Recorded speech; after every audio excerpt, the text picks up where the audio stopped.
ডাক্তারি পড়ার সেই স্কেলিটনকে ব্যবহার করার কারণে এবার সার্থকের সামনে নিয়ে সেটাকে সার্থকের ক্রাইম করার পার্টনার বলে আখ্যা দিল শ্রোতা। বন্ধুরা, ভিডিওতে লাইক দিয়ে দেখতে থাকুন। সার্থক যখন হঠাৎ করেই দেখতে পায় যে ওর স্কেলিটনের হাড়গোড় থেকে শুরু করে কোনো কিছুই পাওয়া যাচ্ছে, ঠিক সেই সময়েই সার্থক চিৎকার করে ওঠে আর বলতে থাকে যে যাক বাবা, এখানেই তো স্কেলিটনটা ছিল, আমার তো ছেলে মেয়েদেরকে পড়াশোনা করানোর জন্য ওটা লাগবে, এখন ওটা হঠাৎ করে গায়েব হয়ে গেলো কী করে? আমি তো শুধু খুলিটাকে ব্যবহার করেছিলাম, কিন্তু এখানে তো দেখছি যে কোনো কিছুই পাওয়া যাচ্ছে না।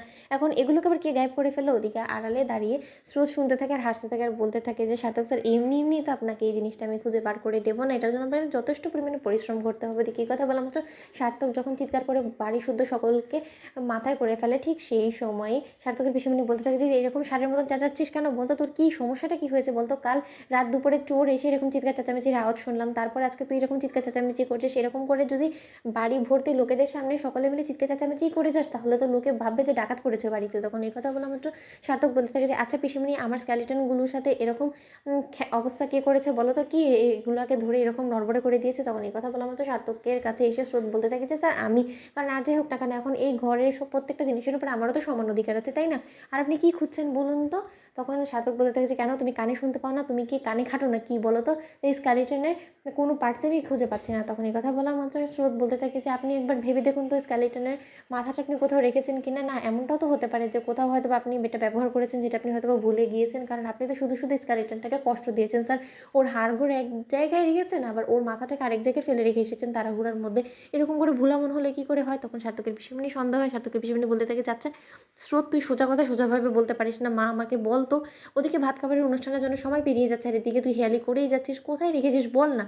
তখন একথা বলা মাত্র স্রোত বলতে থাকে যে কেন, তোমার ভাইপোকে জিজ্ঞেস করো না যে কোথায় রেখে এসেছে।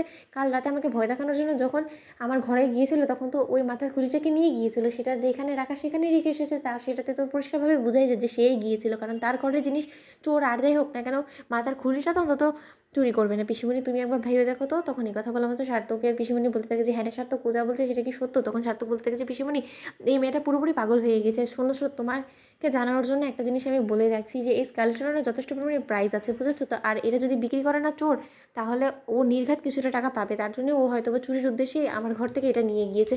আমি তো ঘুমিয়েছিলাম তখন, তোমরাই তো সকলে মিলে দেখলে যে সবার লাস্টে আমি বেরিয়েছি, তাহলে আমি এসব করতে যাবো কেন বলো তো? তখন সার্থকের পিছনে বলতে থাকে যে দেখ সার্থক, তোকে যদি কোনো মতে আমি জানতে পারি যে তুই কাল রাত্রি নিয়ম ভঙ্গ করেছিস, তাহলে কিন্তু আমার থেকে খারাপ কেউ হবে না। তখন সার্থক বলতে থাকে যে পিসিমণি তুমি যাচ্ছে, তাই এই মেয়েটাও বলে যাচ্ছে আর তুমিও বিশ্বাস করে যাচ্ছ। ওদিকে পিসিমণি এসব বলে যখন সেখান থেকে চলে যায়, ঠিক সেই সময় সার্থক বলতে থাকে যে তুমি যদি কারো কাছে নামে নালিশ করে আমাকে চোর সাব্যস্ত করতে পারো, তাহলে আমিও তোমাকে চ্যালেঞ্জ করছি যে আমিও তোমাকে ছেড়ে কথা বলবো না। শ্রোত বন্ধুর ভিডিওটি ভালো লাগলে লাইক এবং শেয়ার করে সাবস্ক্রাইব করতে ভুলো না।